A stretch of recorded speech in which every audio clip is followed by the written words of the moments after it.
Salut Victor, comment tu vas? Eh bah salut, ça va très bien Thomas.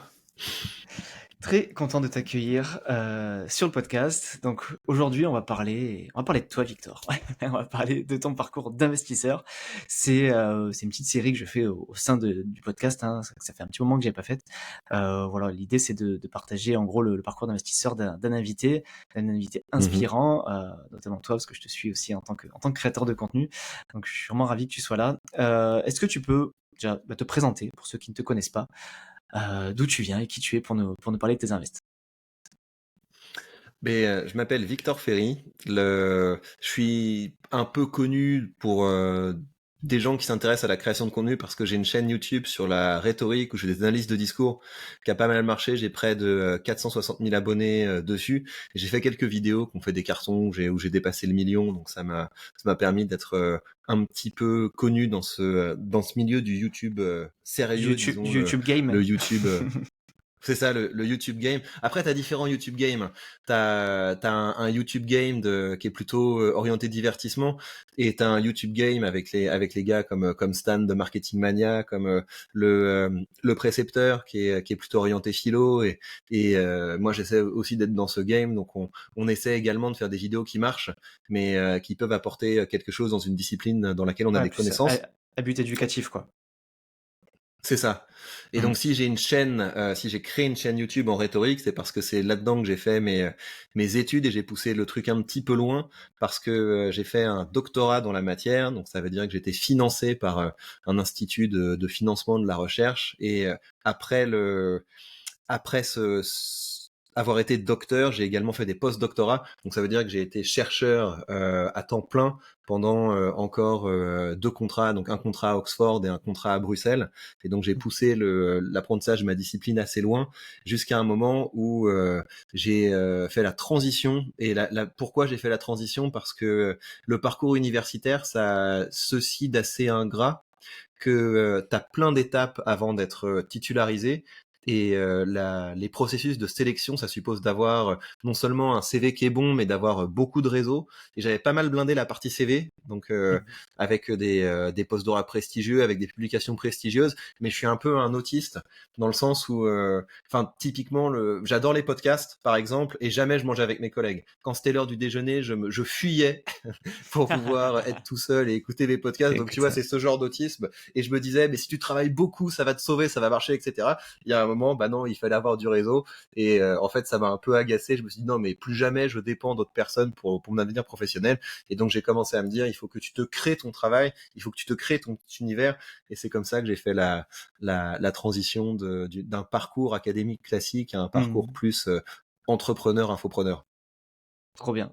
Euh, alors, juste pour ceux qui ne connaissent pas, et j'en fais partie, tu vois, je connais le mot rhétorique, mais honnêtement, je suis même pas capable d'expliquer ce que c'est. Mhm. Est-ce que tu peux expliquer simplement, tu vois, aux Ouais. auditeurs, juste pour qu'on comprenne ton parcours, parce que je pense que ça peut être super intéressant de savoir quel est le contenu, tu vois, de la Alors rhétorique. non, je vais pas l'expliquer simplement. Je vais pas l'expliquer simplement, je vais l'expliquer dans le détail parce que c'est un truc, parce que c'est quand même assez important. Il faut te situer aux alentours du 5e siècle avant notre ère, donc Ok. 500 ans avant Jésus-Christ à peu près, et tu as une période de foisonnement en Grèce, plus précisément à Athènes, où ils contrôlent toute la péninsule parce qu'ils ont fait des avancées dans le domaine de euh, de la navigation, donc ils contrôlent tout. C'est une période où ils font des avancées architecturales, et on commence à avoir des beaux temples, des belles statues, ils font des avancées dans le domaine de l'art, etc. Et c'est également une période où on va tester la première expérience de démocratie directe. La personne clé, Mhm. c'est Périclès, donc tu as entendu peut-être le nom de Périclès, qui Ouais, était un, évidemment. un chef qui a instauré un peu comme un salaire pour que tous les citoyens puissent passer du temps dans les assemblées démocratiques, voter les lois, etc. Et donc c'est là qu'on est passé à ce qu'on appelle une démocratie directe. Et démocratie directe, concrètement, ça veut dire qu'il n'y a pas d'intermédiaire entre toi et les décisions politiques, que ce soit Mhm. dans la politique ou que ce soit dans le judiciaire. Donc du style, si tu as un conflit avec un voisin, si un voisin dit tu l'as arnaqué, je sais pas, t'as séduit sa femme ou un truc comme ça, il n'y a pas d'avocat, c'est toi contre lui, face à face, face à une foule immense. l'accusateur parle en premier, la défense parle ensuite, et si t'as pas été convaincant, tu te prends le vote du public et la sanction. Il n'y a pas de cour d'appel, pas d'avocat, donc c'est vraiment une démocratie directe. Donc ça veut Mmh. dire que si t'es pas capable de bien prendre la parole en public, tu peux avoir des gros soucis. D'ailleurs, il y a quelqu'un de très connu qui a eu un gros souci avec ça, tu connais Socrate. Mmh. Socrate est mort, il a été condamné à mort parce qu'il a perdu un procès. Socrate, c'était un gars qui taquinait un peu les gens, tu vois, il leur parlait, il parlait aux politiciens, tu crois que t'es malin, tu crois que t'es intelligent, mais est-ce que tu sais ça, est-ce que tu sais ça? Donc il avait agacé beaucoup de monde, et un jour, il y a un mauvais politicien, un mauvais poète qui l'ont attaqué en justice, et Socrate a tellement fait le malin pendant son procès qu'il a été condamné à mort. Donc OK. c'est vraiment ça, la démocratie directe, c'est si t'es pas capable de bien parler en public, ça peut avoir des conséquences très graves. Et c'est donc dans ce contexte que tu as des professeurs de rhétorique qui sont apparus, des gens dont le métier c'était de préparer les gens à avoir les bons outils pour être capable de faire de bons discours. Et moi, mon travail de chercheur, ça a constitué à retrouver les exercices qu'on utilisait à l'époque pour se préparer à faire de bons discours. Donc c'est là-dessus que j'ai fait mes recherches, je regardais les traités, et ce que je faisais, c'est que des fois je trouvais des exercices qui étaient assez étonnants. Je te donne un exemple de ça, il y a un exercice qui s'appelle la prosopopée, et la prosopopée, c'est un exercice où tu fais un discours depuis un autre point de vue. Donc du type, que dirait la ville d'Athènes si elle était assiégée, que dirait Zeus s'il arrivait sur Terre dans telle situation, etc. Et en fait, moi, tous ces exercices, je les ai redécouverts, je les ai testés. Donc, c'est-à-dire que j'ai fait des petites expériences du type groupe 1, vous vous exercez à tel exercice, groupe 2, vous vous exercez pas à tel exercice, et à la fin, on fait un discours face à un public, et le public note les performances qu'il a trouvées les meilleures, etc. Donc, vraiment des petits protocoles expérimentaux pour essayer de comprendre comment ces exercices fonctionnaient, est-ce qu'ils étaient efficaces et quel type de compétences ils permettaient de développer.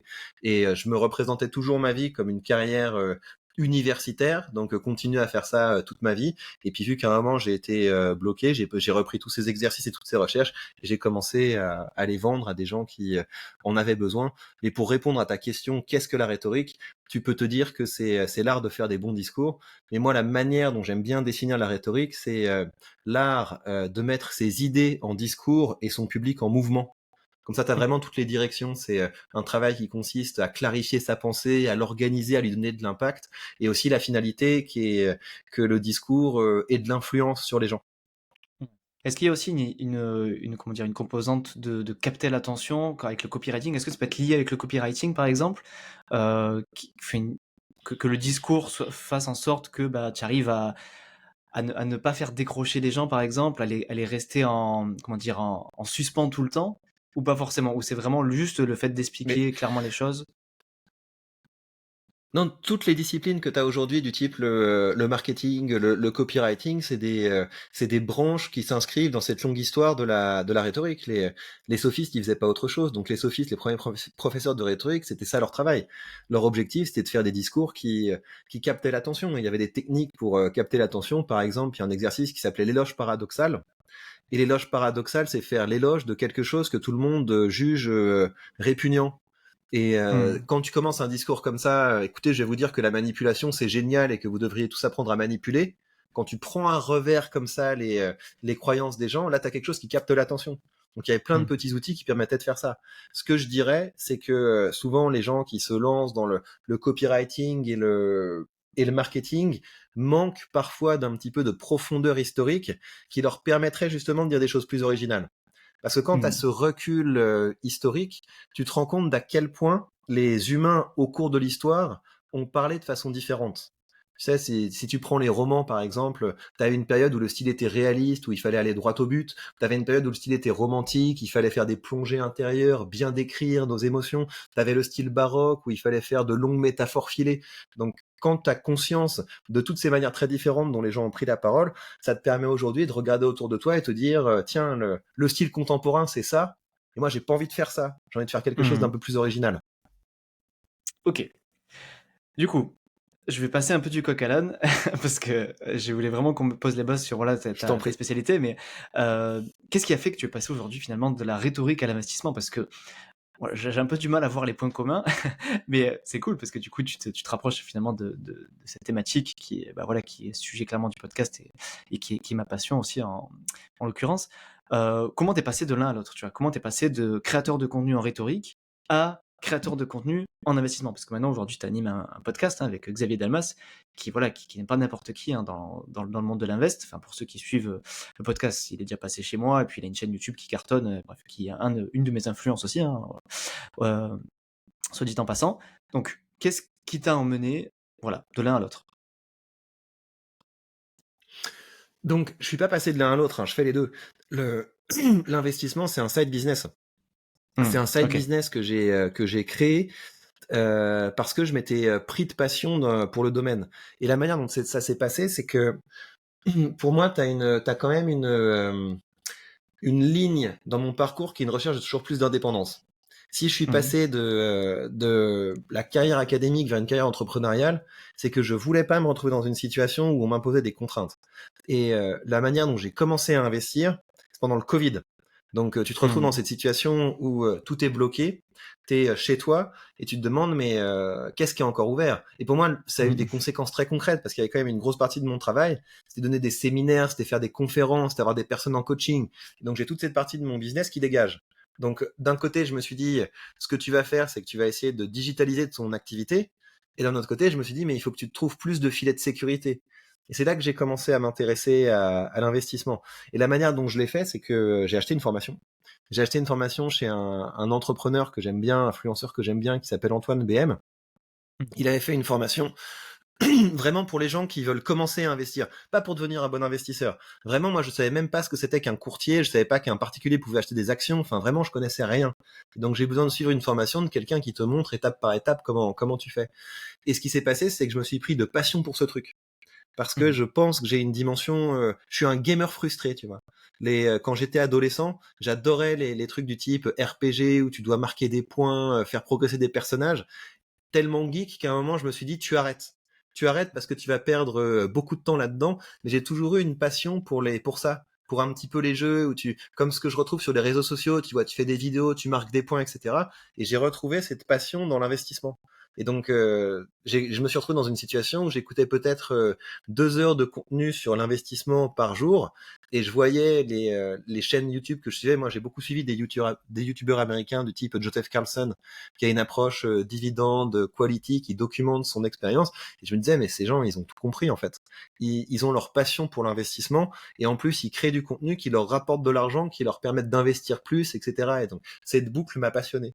Et au bout d'un moment, je me suis dit, mais arrête de consommer autant de contenu, là, ça devient juste une sale manie. Il faut que tu changes ça en quelque chose de productif.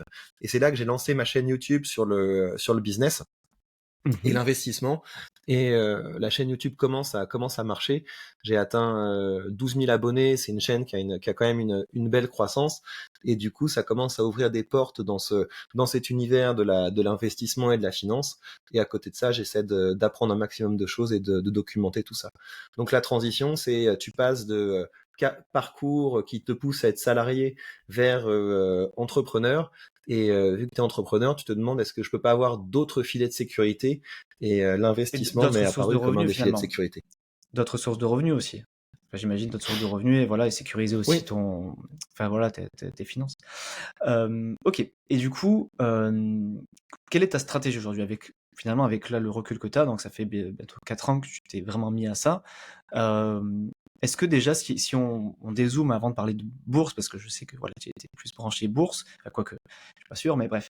Enfin, je sais que tu t'intéresses beaucoup à la bourse, mais est-ce que déjà, tu peux nous dire grossièrement comment tu as construit ton patrimoine entre immobilier et bourse? Enfin, quelles sont on va dire, les parts plus importantes d'actifs dans ton patrimoine? j'ai surtout de l'IMO. La bourse, ça, c'est petit par rapport à ce que j'ai en IMO, Un mot? parce que la manière dont j'ai commencé l'investissement, et en fait, je savais même pas que ça s'appelait investissement, hein. C'était en achetant un appart et en le louant. Ouais. C'est la première manière dont je l'ai fait, mais pour moi, je concevais même pas ça comme un investissement. J'ai vraiment fait ça à l'arrache. Par contre, j'en voulais parce que j'ai commencé avec de l'Airbnb. Donc, j'ai acheté un Mhm. petit appart à Bruxelles, et je le louais. Enfin, je faisais du Airbnb de courte durée, et je me faisais des mois à 2500. Donc, c'est quand même assez impressionnant avec un petit appart, quoi, Mhm. une pièce. Et d'ailleurs, vu que j'y connaissais absolument rien, il y a un moment, je me suis mangé quand même une amende administrative C'est le truc où tu connais tellement rien que tu sais pas que quand tu fais du Airbnb, il faut déclarer tel ou tel truc, etc. Je déclarais les loyers, Ah mais je mince. savais pas qu'il fallait prélever une taxe de séjour, qu'on pouvait être requalifié en hôtel, machin truc, etc. Et Ok. donc à un moment, j'ai été dénoncé. Et j'ai dû aller au service des amendes administratives et je risquais un gros machin, tu vois. Je risquais genre 40 000 euros d'amende, Ah etc. ouais. Mais j'ai été très poli, gentil et honnêtement, je savais pas ce que je faisais. Et je pense que le fait qu'il y ait une personne qui vienne les voir, qui discute avec eux, qui montre, ok, je le ferai plus, j'ai compris, etc. Ils Et ont puis surtout, été j'étais pas au très courant cléments aussi. parce que la plupart des gens qui ont dit, ouais, c'est ça. Mais en fait, nul n'est censé ignorer la loi, tu vois. Donc ils auraient pu être, Ouais. ils auraient pu me défoncer, hein. Mais je pense que l'habitude qu'ils ont, c'est que les gens qui font du Airbnb, ils sont même pas sur place. Et ils se prennent des vents, en fait. Ils arrêtent pas de se prendre des vents. Et donc quand quelqu'un vient et leur dit, je suis désolé, je le ferai plus, ils sont beaucoup plus cléments. Mais donc Ah mon ouais. entrée dans l'investissement, c'était ça. Mais Ok, j'avais donc tu as pas compris commencé que en... que c'était de l'investissement et c'est ça. Et tu as commencé il y a combien de J'ai temps, ça? commencé par ça. Ton premier investissement, tu l'as commencé il y a combien de temps? Tu l'as démarré quand? Il y a une dizaine d'années. Dizaine d'années, ok. Mais tu avais fait ça, du coup, dans quel objectif à la base? Si tu pensais pas que c'était de l'invest, est-ce que c'était, tu voulais absolument de la pierre ou parce que tu voulais préparer la retraite? Est-ce que tu Du avais un revenu. objet C'était, du je revenu voulais du passif? revenu, je trouvais que c'était super agréable de se dire, tu dépends pas que de ton salaire, tu dépends aussi Hmm. de ça, et en fait, te rendre compte que c'est possible de gagner plus que le remboursement du prêt immobilier, c'est là que tu te dis, en fait, c'est génial, et il y a un nouvel universitaire, un nouvel univers qui s'ouvre. Mais j'avais pas cette Hmm. approche, tu vois. Cette approche du type, tu t'es en train de construire un patrimoine, t'as une partie investissement immobilier, t'as une partie bourse, etc. Ça, c'est vraiment des notions que j'ai Qui acquises sont venus quand j'ai après, ouais. commencé à investir en bourse. Ok. Et du coup, là, en IMO, t'as que cet appart-là ou après t'as enchaîné?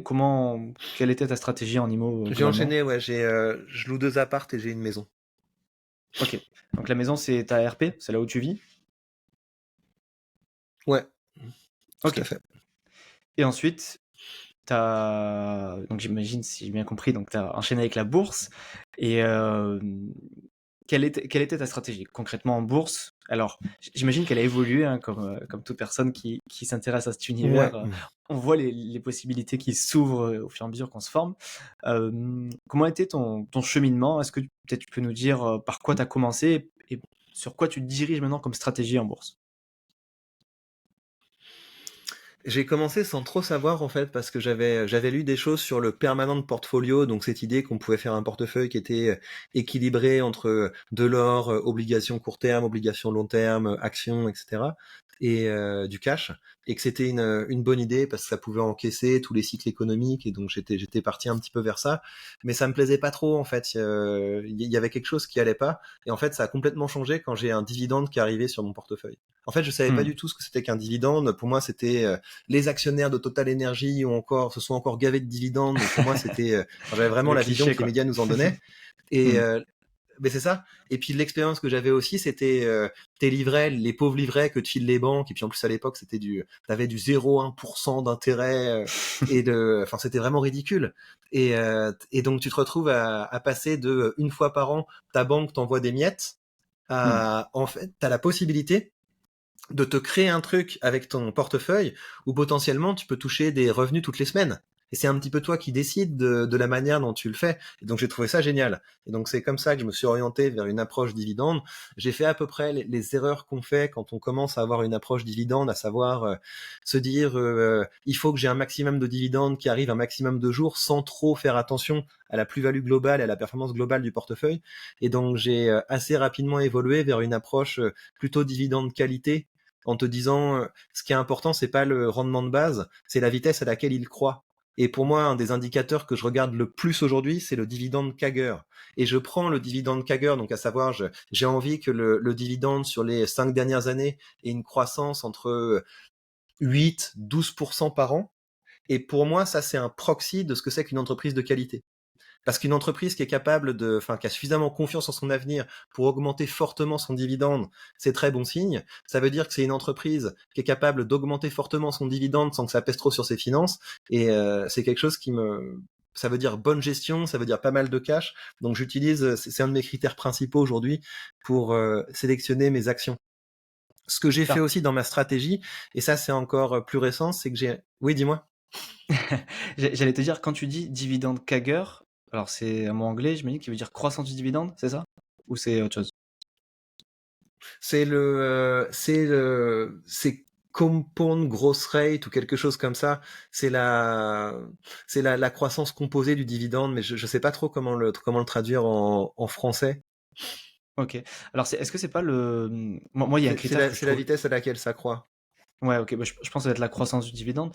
Enfin, ce que tu dis, c'est super intéressant parce que enfin, moi, ça fait partie aussi d'un de mes critères principaux dans ma stratégie d'action à dividende qui est pas se focaliser sur le rendement parce que tu vas savoir, un rendement élevé égale soit risque élevé ou alors ça implique que la performance que tu vas viser est pas forcément au rendez-vous.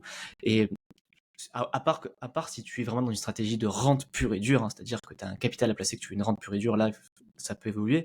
Mais dans la plupart des stratégies où les gens qui ont notre âge, qui préparent un peu l'avenir, effectivement, regarder le critère croissance du dividende, c'est super important parce que, comme tu l'as dit, ça permet, voilà, si l'entreprise est capable d'augmenter son dividende, ça permet, voilà, c'est assez confiant dans l'entreprise. Mais moi, ce que je trouve super intéressant en plus de ça, c'est que tu peux avoir un rendement sur coût super intéressant. C'est que tu vas acheter à un instant T, tu vas acheter le Ouais. dividende à 1 ou 2% à un instant T, mais s'il croît tous les ans à 10% par an, en fait, ton rendement sur coût, il va peut-être être de 20%, quoi. Enfin, je dis une bêtise, hein, je dis un chiffre au hasard, mais je pense que l'exemple le plus connu et que tu dois connaître, c'est l'exemple de Warren Buffett avec ses actions Coca-Cola, où il a un rendement sur coût de 57%, quoi. Et ça, je pense que c'est un exemple Mhm. qui, oui, il sera effectivement difficile à reproduire parce qu'on n'est pas tous Warren Buffett, mais ça permet de voir la possibilité et l'impact qu'a la croissance du dividende quand on choisit une action. Voilà, je voulais juste dire ça, je te laisse Ouais. reprendre Et pendant pour que je te essayer coupais. de reproduire ça, les boîtes que j'ai identifiées pour atteindre quelque chose de ce genre-là, c'est Mastercard, Microsoft et BlackRock. Parce qu'on est sur trois boîtes qui sont capables d'augmenter rapidement leurs dividendes. Et je pense qu'il y en a certaines qui vont être capables de l'augmenter pendant encore très longtemps. Et donc celle-là, je pense que j'aurai un rendement sur coût intéressant au bout d'un moment. Donc la manière dont mon portefeuille est composé aujourd'hui, c'est que je vais avoir une partie ETF. Mhm. Donc la partie ETF, c'est la partie vraiment pour avoir de la stabilité dans le portefeuille, mais j'utilise aussi les ETF comme un benchmark. Donc c'est-à-dire que je vais avoir le Nasdaq comme benchmark pour regarder si mes entreprises du type Mastercard ou Microsoft, elles sont vraiment surperformantes. Parce que Mhm. sinon, ça sert à rien si elles sont pas capables de battre le Nasdaq. Je vais avoir le SP500 comme benchmark pour mes entreprises à dividendes croissants. Donc là, je vais mettre plutôt les boîtes du type BlackRock, des entreprises comme ça. Je vais toujours regarder si elles ont un rendement qui est plus élevé que le SP500, mais est-ce qu'elles se font pas trop larguer. Et j'ai Mhm. également un ETF à dividende, donc un ETF à dividende croissant. Et là, c'est pareil, si j'ai une entreprise qui va chercher un rendement plus élevé que l'indice, je vais quand même être attentif à ce qu'elle se fasse pas trop larguer. Donc c'est à la fois pour avoir de la stabilité, mais je les utilise comme benchmark pour être sûr que mes entreprises croissance, mes entreprises dividendes croissants et mes entreprises de rendement, elles soient pas délirantes en fait, pour toujours garder ça à l'esprit. Donc j'ai une partie ETF, j'ai une partie action, et l'autre chose que j'ai, c'est que je fais des options. Donc pour les Ok. lignes qui sont plutôt orientées rendement, ce que je fais, c'est que je vends des calls. Donc sur mes entreprises, j'ai quelques entreprises en portefeuille, donc du type par exemple des REITs, du type Arbor Realty Trust. Je vais avoir aussi des entreprises plutôt orientées rendement, plutôt orientées croissance, etc. Et ou Total Energy, tu vois, Total Energy, c'est typiquement l'entreprise sur laquelle je trouve que c'est intéressant de vendre des calls, parce que tu te dis sur une boîte comme ça, tu risques pas d'avoir une explosion à la hausse sur le long terme. Mm. Et comme t'as pas envie de te faire arnaquer avec une boîte comme ça sur le long terme, tu vas augmenter le rendement en vendant des calls. Donc je vends aussi des calls sur les lignes où j'ai plus de 200 actions, et ça permet comme ça d'avoir un rendement qui est plus sympa. Ok. Euh, Qu'est-ce que je vais te dire? Une chose, enfin, t'as dit quelque chose de, non, t'as dit plusieurs choses intéressantes. Du coup, il faut que je remémore. Donc, donc, t'as une stratégie, donc si j'ai bien compris, de socle passif qui va être d'ETF, qui servent de benchmark et qui est plutôt passif et qui te permet, voilà, de limiter un petit peu ton risque, hein, sur ta poche action. Et t'as les actions, donc ton stock picking où tu vas essayer de surperformer. Quelle est ta proportion, grosso modo, d'ETF vs stock picking? C'est à peu près 50-50. La dernière fois que j'ai regardé, parce que je m'étais rendu compte dans le courant de l'année dernière que j'étais plutôt à 40-60, et moi 50-50 ça me va. Donc Ok. j'essaie de maintenir Maintenir cette, 50-50, et l'objectif c'est également que la partie ETF grandisse à mesure que j'avance vers la retraite, et mécaniquement ça le fait parce que la ligne que je me suis fixée, c'était de réinvestir les primes d'options dans les ETF. Donc vraiment cette idée Ok. que les options, c'est quelque chose qui me permet d'avoir plus d'argent à investir. Ok, alors justement, on en vient, c'était ma deuxième question, c'est que tu vois, c'est un sujet que j'ai jamais abordé dans le podcast. Qu'est-ce que les options? Est-ce que tu peux nous expliquer simplement qu'est-ce que c'est, pour qui c'est, enfin, qu'est-ce que c'est assez simplement les options, que ce soit les calls, Ouais. les puts. Alors pour moi, tu as deux mondes. Dans le monde des options, tu as vraiment les gens qui vendent des options et tu as Mhm. les gens qui achètent des options. Les gens qui achètent des options, ils peuvent être plutôt dans un délire un petit peu casino. Et les gens qui vendent des options, c'est plutôt ceux qui tiennent le casino. Enfin, c'est vraiment la manière dont je le Mhm. conçois. En fait, Ok. quand tu vends des options, donc par exemple, tu as une ligne de 100 actions totales. Voilà, tu as une ligne de 100 actions totales dans ton portefeuille. Ok. Vendre un call, donc c'est-à-dire que Mhm. tu dis aujourd'hui Total Energy ça coûte 60. Moi Mhm. je vends un call à 65. Qu'est-ce que ça veut dire? Ça veut dire que en face de toi, il y a une personne qui te paye pour avoir la possibilité de racheter tes actions à un moment donné. Et donc lui, le gars, le pari qu'il fait, c'est imagine Total monte jusqu'à 67, bah c'est super, parce que moi je vais quand même racheter du Total à 65 pour le revendre à 67 dans la foulée et empocher la différence. Donc c'est pour ça que les gens achètent des options. Les gens achètent des options en spéculant, en se disant je pense que ça va monter plus que le prix d'exercice et du coup ça va me permettre de faire des plus-values. Pour quelqu'un comme moi qui vend des options, bah, ce que je fais, c'est que je me dis, je pense que Total va un peu monter, mais peut-être pas trop. Et en attendant, j'empoche des primes pour pouvoir garder les actions en portefeuille. Et ce que je me dis aussi, c'est que là, je te dis 65, donc Total aujourd'hui, ça vaut 60. Je mets un prix d'exercice à 65. Moi, mon PRU, mon prix moyen sur Total, c'est aux alentours de 50.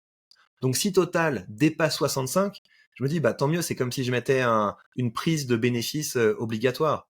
Je me dis ok, j'aurai peut-être un coup d'opportunité parce que Total va monter à plus que 65, mais ça me pousse à vendre mes actions et finalement une boîte de croissance comme ça, si elle commence à exploser à la hausse, bah tant mieux en fait, je prends mes bénéfices et on est tranquille. Ça c'est pour les calls. Ok. Et Les alors le puts, risque, j'aime il est où le moins risque pour toi? parce que le risque c'est un coup d'opportunité. C'est Mhm. Total monte à 67 et moi je les vends à 65. Donc si Ok. j'avais pas de call, bah, j'aurais fait plus de plus-value en fait. Ouais, d'accord, ok. Tu rates C'est la ça le plus-value risque, t'as pour un toi, coup quoi, ouais, d'accord. d'opportunité. Ok. Voilà. Alors que le gars qui achète des options, il paye. Il paye direct. Pour acheter l'option, il paye direct. Donc si Mhm. le scénario qu'il envisage ne se réalise pas, il a perdu la prime. Voilà, il a perdu Mhm. la prime qu'il m'a payée parce qu'il n'a Ouais, pas pu ok. faire une plus-value derrière en rachetant moins cher pour Alors que revendre toi, plus t'as rien cher. perdu finalement. Si ça baisse, toi, t'as rien perdu. J'ai rien perdu et surtout là en ce moment là enfin vraiment c'est une bonne stratégie pour des boîtes de rendement. C'est à des boîtes de rendement et en plus du dividende parce que tu continues de toucher les dividendes quand tu as des options en portefeuille, bah en plus tu as l'argent qui vient des contrats que tu as vendus. Donc là typiquement Mhm. sur Total, je vends des calls tous les mois. À la fin du mois, je regarde qu'est-ce qui s'est passé et puis après je revends dans la foulée et ça permet d'augmenter le rendement de ces actions-là. Les D'accord, ok. puts, c'est tu vends des assurances à la baisse. Donc imagine aujourd'hui Total Energy vaut 60 et toi tu vas vendre un put à 54. Donc ça veut dire que si Total décroche, donc tu vois Total tombe je sais pas moi à 50, eh bien tu t'es engagé à racheter les actions de quelqu'un à 54. Donc ça veut dire Ok. que là tu vends des assurances à la baisse. Une personne, elle va acheter des puts pour se dire, dans le pire des cas, si mes actions totales tombent, il y aura un imbécile qui va me les racheter à un bon prix. Voilà. D'accord, ok. Et donc c'est pour ça que moi là pour te dire le mois dernier j'avais vendu des puts sur ST Micro. ST Mhm. Micro cotait aux alentours de 54 et non plutôt aux alentours de 45 et ST Micro s'est effondré et j'avais des puts en portefeuille et je me suis rendu compte que c'est assez désagréable quand ça se rapproche de ton prix d'exercice et que tu te retrouves dans cette situation où tu vas devoir être forcé d'acheter des couteaux qui tombent. En fait j'aime moins et Mhm. t'as ce risque en fait d'avoir une perte sèche pour le coup parce que tu dois racheter des actions plus chères que le coût auquel elles sont. Donc Ok. j'essaie de temps en temps, je vends des puts, mais c'est quelque chose que j'aime moins que les calls. Les calls, tu te dis, bah dans le pire des cas, t'as un coup d'opportunité, mais c'est quand même assez sympa. Et donc je documente ça sur ma chaîne, c'est-à-dire qu'une fois par mois, je fais une vidéo du challenge option où je reprends tous les mouvements que j'ai faits et Mhm. combien ça m'a rapporté au cours du mois. Ok. Mais ça c'est quand même, comment dire, plutôt réservé aux gens un peu plus avancés, j'imagine, parce que bon, c'est pas quelque chose. Enfin, et puis ça demande aussi, c'est une gestion plus active aussi que investir simplement dans des ETF ou de prendre des actions à dividendes sur le long terme, parce que ça demande quand même un certain suivi et d'être quand même au courant de comment évoluent les boîtes. Enfin, tu vois, il faut quand même avoir un certain temps à accorder à tout ça. Bah, en fait, je me rends compte que pas tellement, parce que j'ai deux portefeuilles en fait. J'ai un portefeuille que je réserve aux abonnés de ma page Patreon. Tu sais, j'ai créé une stratégie de contenu Mhm. comme ça où j'ai le portefeuille public et le portefeuille privé où je fais des épisodes sur un autre portefeuille pour les abonnés. Et ce portefeuille, je le regarde une fois par mois et Mhm. j'ai des calls dessus. Et en fait, le truc, c'est vraiment cette idée. Ça m'embêterait pas de vendre mes actions à ce prix-là. Ok. Donc après, il n'y a pas de supervision à faire en fait. C'est tu regardes ton portefeuille et puis ah ouais ok ça a été exercé, donc ça veut dire que le cash est revenu sur ton portefeuille, tu vas l'allouer ailleurs et puis revendre des calls. Donc voilà, c'est risqué si tu commences à te dire voilà je vais acheter des actions, des options pour faire des coups etc. Et c'est risqué si tu fais ce qu'on appelle des naked calls. Si t'as pas les actions en portefeuille, là ça peut être une catastrophe parce que tu peux te manger des pertes illimitées. Tu vois, Mhm. imagine, tu te dis, parce que tu vois, si ton courtier, il peut te dire, OK, pas de problème, t'as le droit de vendre un call sur Total. Si t'as pas les actions en portefeuille, et je sais pas, t'as vendu un call je sais pas moi, 60, et t'as une crise géopolitique, je sais pas quoi, Total commence à exploser à la hausse, voilà, ça atteint 70, etc. T'es exercé, t'as pas Mhm. les actions en portefeuille, et tu dois filer 7000 balles. Donc Mhm. ça commence à être là, Ok. ça commence à être tendu. Donc c'est une stratégie effectivement qui est pas de niveau débutant. C'est une stratégie qui peut être très fun et c'est une stratégie où tu peux effectivement te rapprocher de choses qui ressemblent à des paris et donc là tu peux rentrer dans une spirale. Et moi j'aime beaucoup le forum qui s'appelle Wall Street Bet, qui est donc Mhm. un forum Reddit où régulièrement tu vois des gens qui ont des pertes délirantes parce qu'ils ont commencé à s'exciter avec les options. La plupart Ouais. des pertes délirantes que les gens ont sur leur portefeuille, c'est avec les options. Et donc, tu as une catégorie pour ça qui s'appelle loss porn. Et moi, je trouve ça Mhm. trop drôle. C'est triste, hein, mais t'as des gens qui crament 100 000 balles qu'ils ont pas, qu'ils ont Ah ouais. emprunté parce qu'ils ont commencé à délirer avec les options. Et donc, ça, Faut y aller c'est mollo, une quoi. catégorie que je trouve, ouais, c'est n'importe quoi. Et je trouve ça assez drôle. Ok. Bon, pour mon audience, hein, je précise, hein, mon audience sont pas très. Enfin, après, il y en a peut-être qui sont très avancés, qui font déjà de l'option. Moi, j'en parle jamais sur le podcast. Moi, c'est pas quelque chose que je recommande aux débutants. C'est vraiment, enfin, si ça vous intéresse, allez creuser sur le sujet le sujet sur la chaîne de Victor ou sur d'autres chaînes. Mais c'est vrai que voilà, c'est quelque chose sur lequel il faut être très très vigilant, ça peut être très risqué. Donc, ne faites pas n'importe quoi. Et évidemment, il n'y a pas de conseil d'investissement dans ce que raconte Victor et dans ce que je raconte dans le podcast. Euh, Ok, alors si on revient sur la stratégie bourse un peu plus long terme, donc tu m'as dit 50% ETF, 50% actions à dividendes. Euh, donc sur les ETF, toi aujourd'hui, t'en as que c'est les trois que tu nous as cités ou tu as vraiment un portefeuille un peu plus. Enfin, est-ce que tu t'en sers vraiment de benchmark ou est-ce que tu as essayé de construire un portefeuille un peu plus avancé d'ETF? J'ai eu une période où j'avais plein d'ETF et c'est pour moi c'est l'erreur avec les ETF, c'est de sélectionner D'en mettre des trop. ETF en disant ça va ouais, en te disant ça va surperformer le marché. Et pour Ah moi bah c'est non, une grosse erreur. le but d'ETF, Le c'est de pas stock, surperformer mais justement, oui, c'est de suivre. mais tu peux être tenté, tu vois. Tu peux être tenté de te dire, je fais du stock picking avec les ETF et il y a beaucoup de Ah, gens qui font cette erreur et tu retrouves des gens avec en portefeuille l'ETF IT, ah oui. technologie, robotique, l'ETF Global Clean Energy, l'ETF, etc. Et donc, tu peux avoir cette tentation de te dire, j'ai sélectionné des ETF surperformants et tu te retrouves avec des trucs qui, une fois la hype passée, sous-performent et avec des frais très importants. Donc j'ai complètement nettoyé mon portefeuille d'ETF. Aujourd'hui, j'en ai 4 et ça me Mhm. va très bien. Et donc, mon idée, c'est ça. C'est les ETF, tu arrêtes de réfléchir en termes de je vais peut-être battre mon marché avec les ETF, ça a aucun sens. En fait, l'ETF, c'est vraiment la chose là, il faut l'utiliser comme quelque chose de passif, mais tu as plein de marketing. Tu vois, le délire autour de l'ETF Bitcoin, etc. Typiquement, c'est ça. Tu regardes l'ETF Bitcoin, il sort vraiment en haut de hype, et tu peux être sûr que si tu rentres dans un ETF marketé au moment où il sort, la suite, c'est un film d'horreur. Et en fait, je me suis rendu compte de pourquoi j'aimais pas investir dans mes ETF. C'est parce qu'en fait, quand tu fais du DCA, tu te retrouves avec des plus-values qui sont assez faiblardes. Parce que tu es toujours en train de racheter ton ETF, donc ça a pas le temps d'exploser à la hausse. Et donc quand tu compares la partie ETF à la partie stock picking de ton portefeuille, bah je sais pas, tu peux te retrouver avec du 100% sur certaines lignes, parfois plus, etc. Tu compares avec tes ETF et tu te dis ouais en fait c'est pas génial. Mais le point, c'est que tu fais du DCA, ça augmente progressivement, et puis le jour où tu vas les utiliser pour vraiment vivre des dividendes de tes ETF, bah là la plus-value va prendre le temps d'augmenter parce que tu seras plus en train de le racheter toujours plus cher.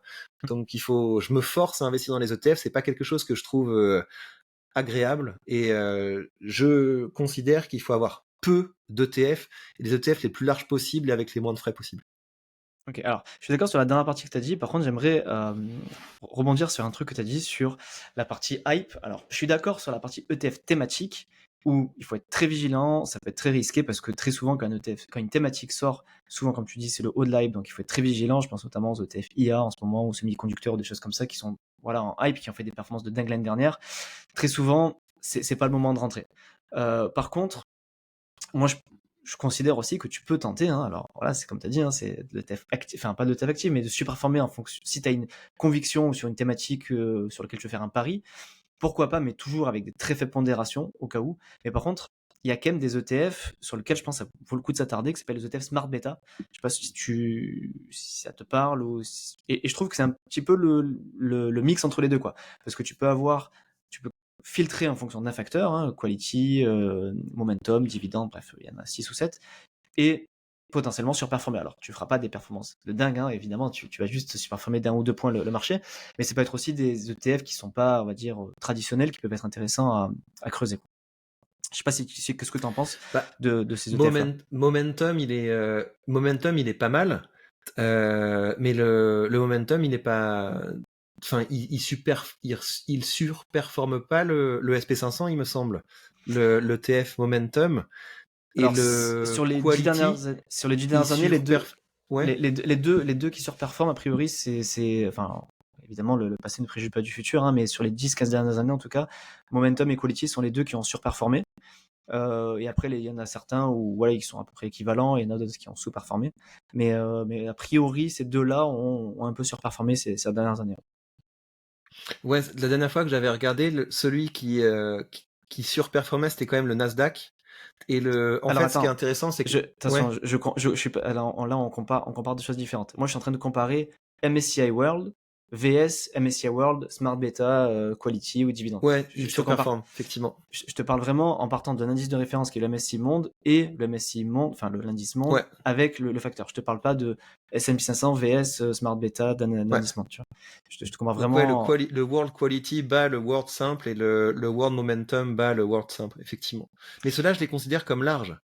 Tu vois, Hmm, pour moi, c'est des ETF qui sont très larges. Quality, Momentum, ils sont larges, et tu les as avec des frais qui sont assez bas. hmm, Et pour moi, les ETF thématiques marketés, on est quand même sur autre chose. Là, on hmm. parle vraiment d'approches de l'investissement qui sont bien établies. Ouais.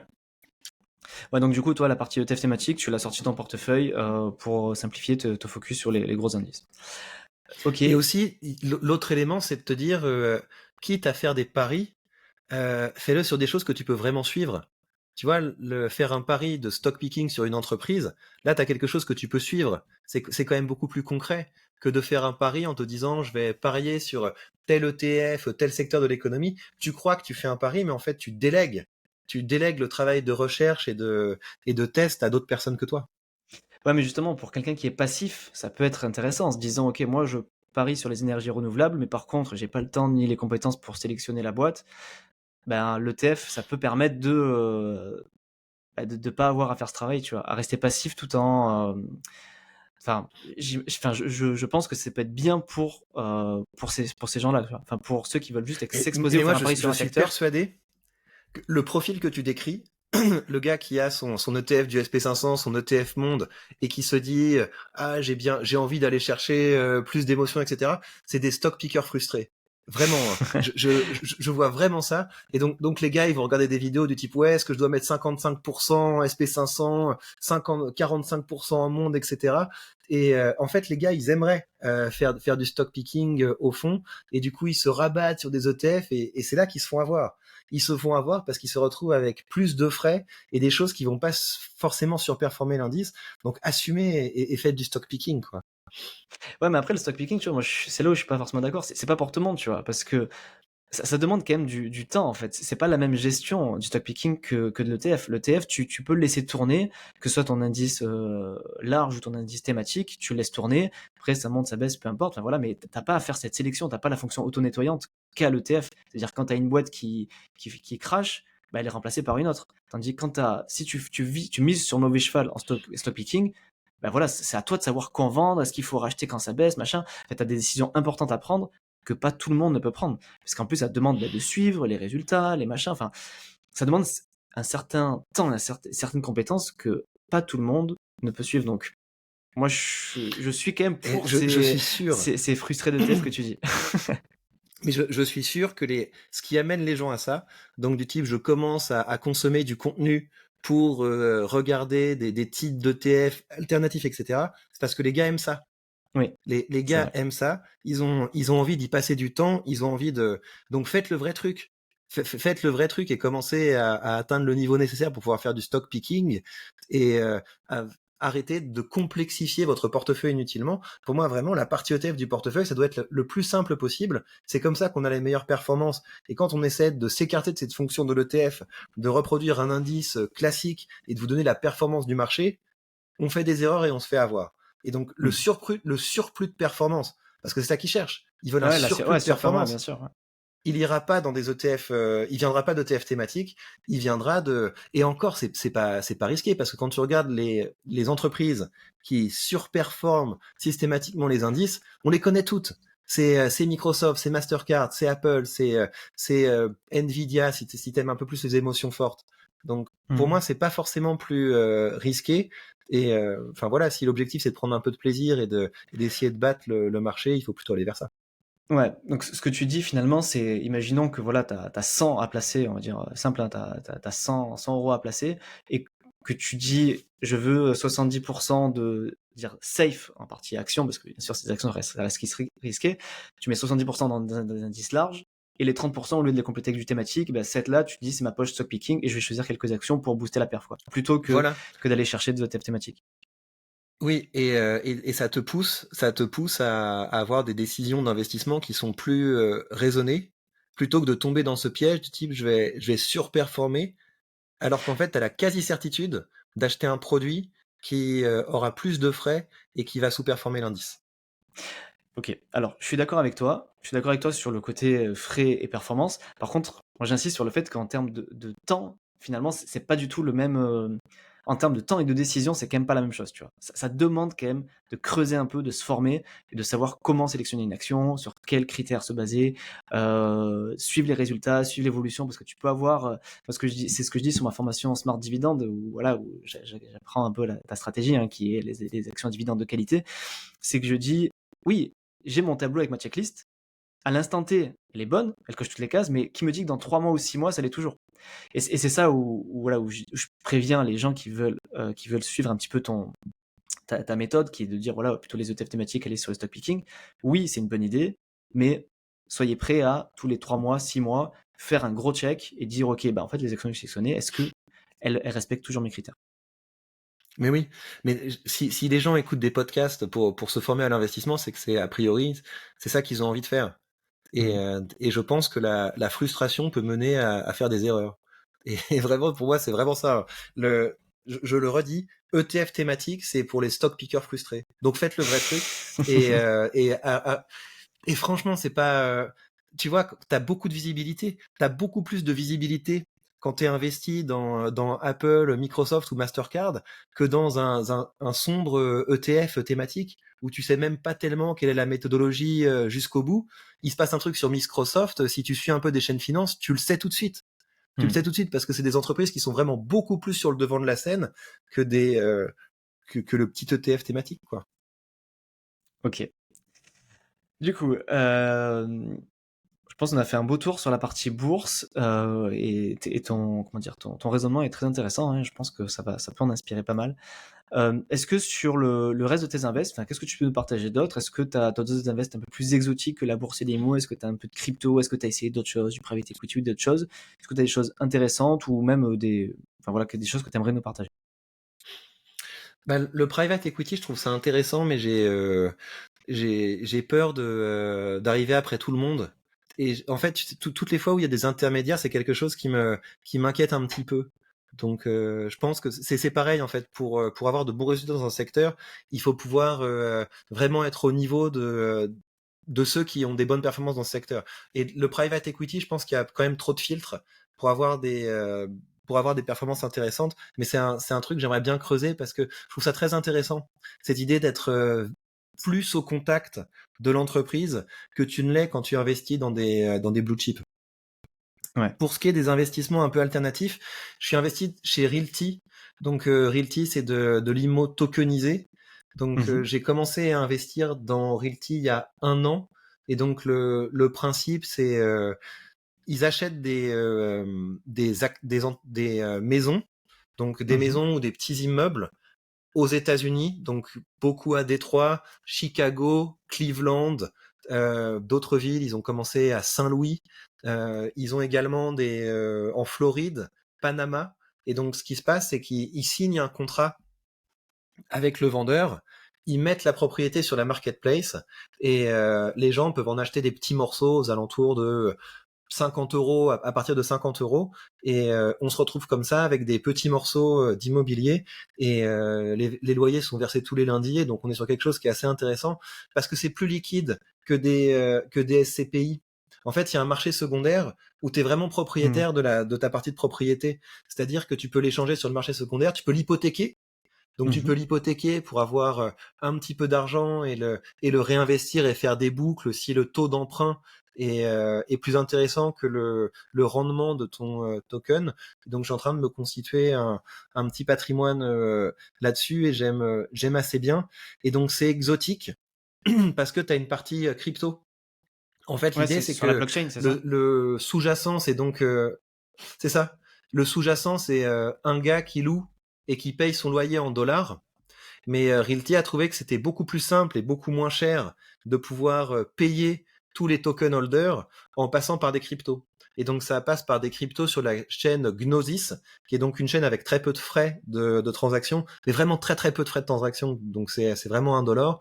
Et tu peux recevoir tes loyers soit en XDAI, qui est une crypto de la Gnosis chain, ou en USDC, qui est un stablecoin du dollar. Et en fait, c'est très facile ensuite de les retraduire en euros digitaux et de les renvoyer directement sur son compte en banque. Donc c'est assez Mhm. facile. Mais je réinvestis tout parce qu'ils ont aussi un système de réinvestissement qui est très sympa où ils te remettent des propriétés où tu peux automatiquement réinvestir tes loyers pour augmenter tes parts. Donc c'est un style d'investissement que j'aime bien et tu as des rendements aux alentours de entre 9 et 11%. Donc c'est aussi ça qui est assez Ok. intéressant. Et crypto, t'as déjà essayé ou ça t'intéresse? Non, j'ai jamais essayé parce que et ça c'est vraiment un biais que j'ai, donc je vais pas commencer à faire une tirade sur les cryptos. C'est que j'aime pas les monnaies, tu vois, j'ai pas non plus d'or.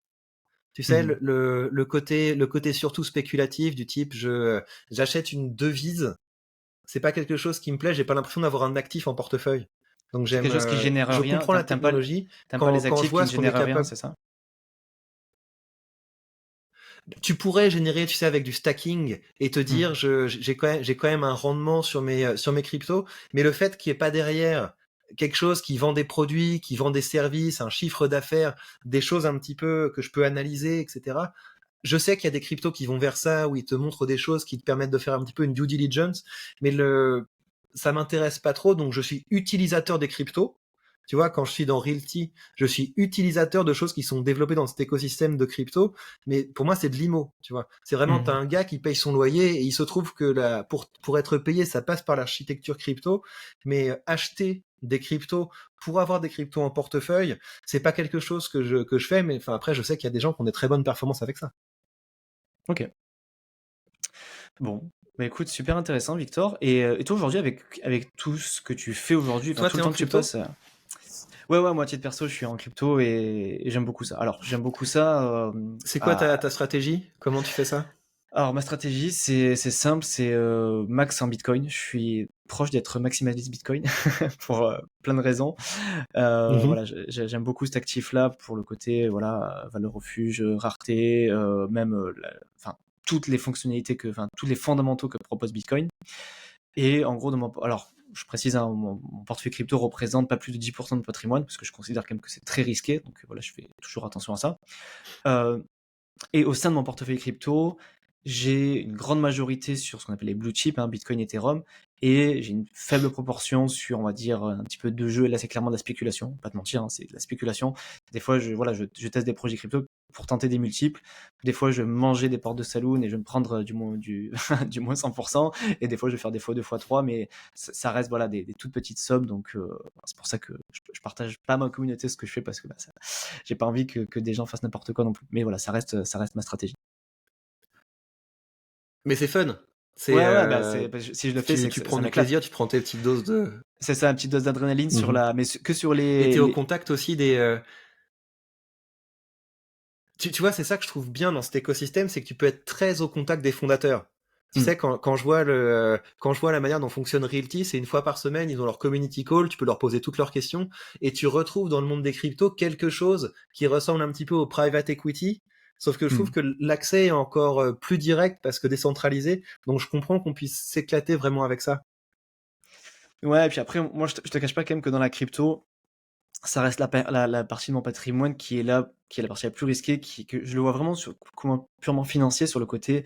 Voilà, ça peut me faire des pertes de dingue, comme tout perdre, mais j'ai aussi ce côté un petit peu refuge parce que j'ai beaucoup de conviction dans le Bitcoin en fait. Je te cache pas que les autres, je m'en sers vraiment voilà, je veux pas forcément participer à l'écosystème, je veux pas forcément participer au projet. Je suis vraiment plus sur le côté spéculation et je suis plutôt sur le côté Bitcoin, mais sur des portefeuilles froids. Enfin, tu vois, je suis pas sur les exchanges, j'ai un minimum sur les exchanges.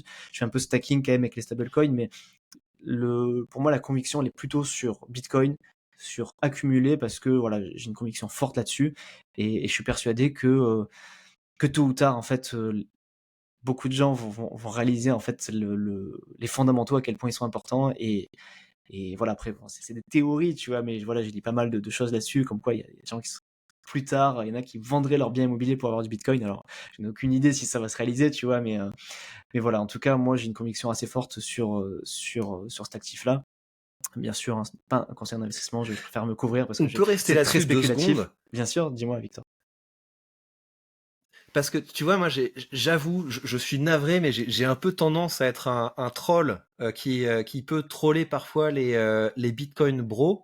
Donc c'est vraiment pour le fun parce que je comprends qu'on adore ce truc.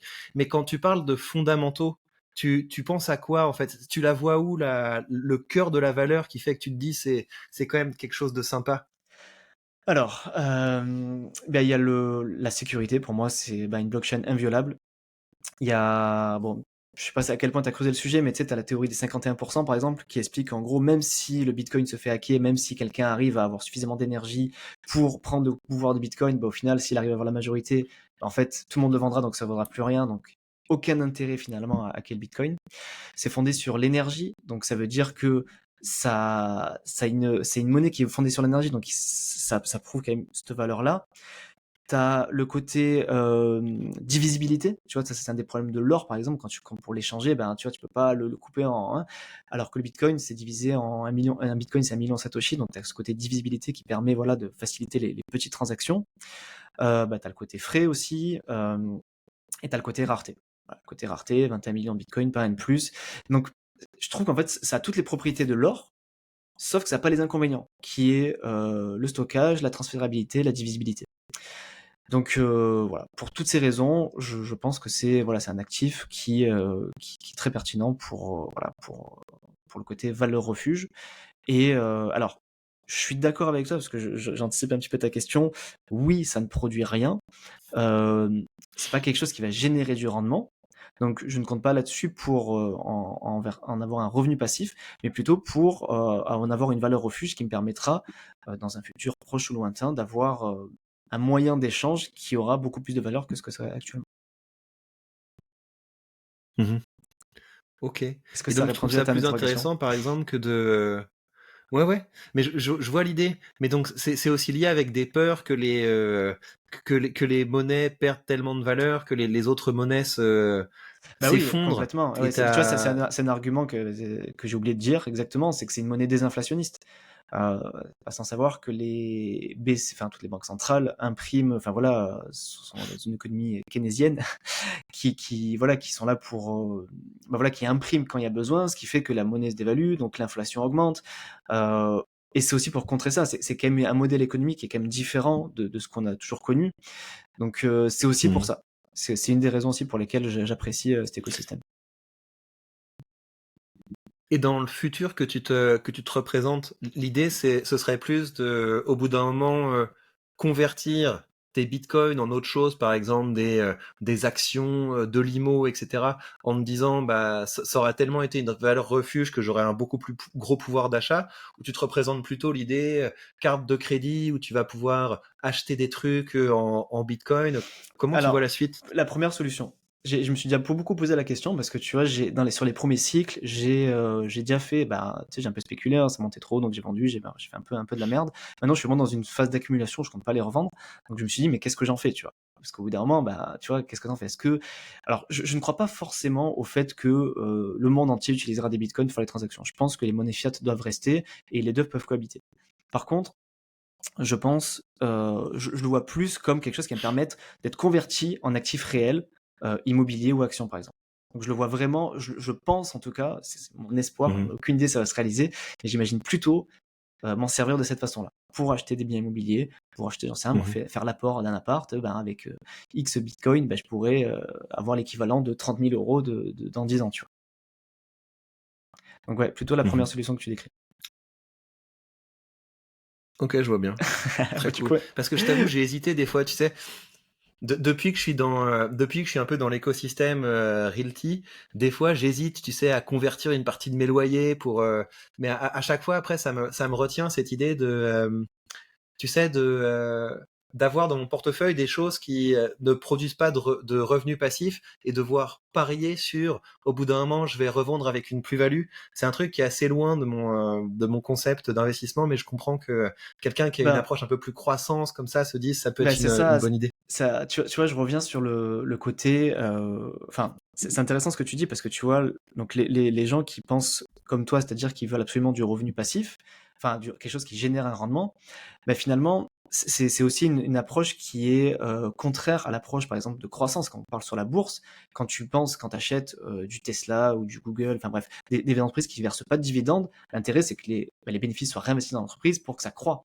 Du coup, tu n'as pas de revenu passif, mais ça a été, alors je ne vais pas dire que c'est prouvé, c'est des stratégies différentes, mais les entreprises de croissance généralement ont une performance globale, enfin, peuvent avoir une performance globale plus importante qu'une entreprise qui va verser un dividende et du coup qui utilise son bénéfice pour. Donc ça peut être aussi perçu comme ça, tu vois. Euh, c'est un type de valeur qui génère rien, par contre, le potentiel de performance peut être beaucoup plus important qu'une entreprise qui du coup génère un rendement, quoi. Enfin, en tout cas, moi c'est comme ça que je le vois. Ouais, ouais.